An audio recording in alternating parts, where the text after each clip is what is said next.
असा नेता होणे नाही. आता ही पोकळी भरूनच निघू शकत नाही कधीच. सगळ्याच सर्वसामान्य, सगळ्याच सामाजिक प्रश्नाची जाण असणारे, म्हणजे सगळ्याच जाती धर्माच्या लोकांच्या सामाजिक प्रश्नाची जाण असणारे दादा, ती खूप मोठी आता हानी झाली. खूप मोठी हानी राजकीय सामाजिक झाली. महाराष्ट्रातच नाही तर देशात असा धाडसी निर्णय घेणारे असे दादा पुन्हा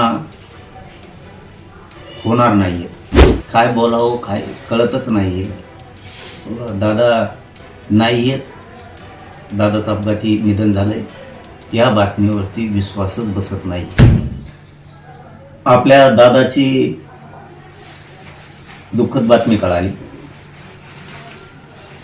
आपल्या आदरणीय अजितदादांची बातमी कळाली. ते मनाला पटतच नाही आहे.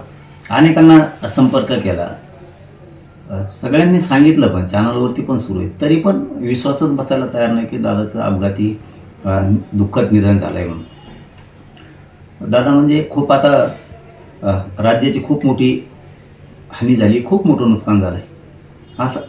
असा नेता होणे नाही आहे. आता ही पोकळी भरूनच निघू शकत नाही कधीच. पुऱ्या राज्यावरती आता दुःखाचा डोंगर कोसळला आहे. सगळ्या राज्यात दुःख आहे. सगळीकडे हळहळ व्यक्त केली आहे. स्पष्टपणानं काम करणारे दादा, कोणाचं काम होणार असेल तर होणार म्हणणार, नाही म्हणले तर नाही म्हणणार. सगळ्याच लोकांचं याच्यामध्ये नुकसान झालं.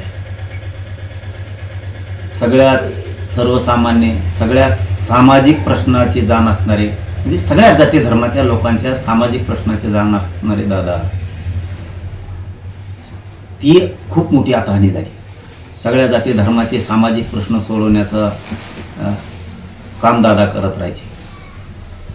ते नुकसान आता कधी भरून निघणार नाही आहे. खूप मोठी हानी राजकीय सामाजिक झाली. महाराष्ट्रातच नाही तर देशात असा धाडसी निर्णय घेणारे असे दादा पुन्हा होणार नाही आहेत.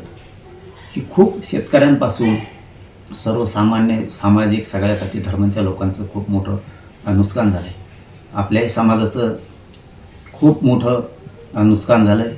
खूप मोठा सामाजिक राजकीय आधार दादा होते सगळ्यांचा. ही बातमी आत्ताही पटतच नाही आहे. दादांचं अपघाती दुःख निधन झालं आहे म्हणून काय बोलावं काय कळतच नाही आहे. दादा नाही आहेत. दादाचं अपघाती निधन झालं आहे या बातमीवरती विश्वासच बसत नाही आहे.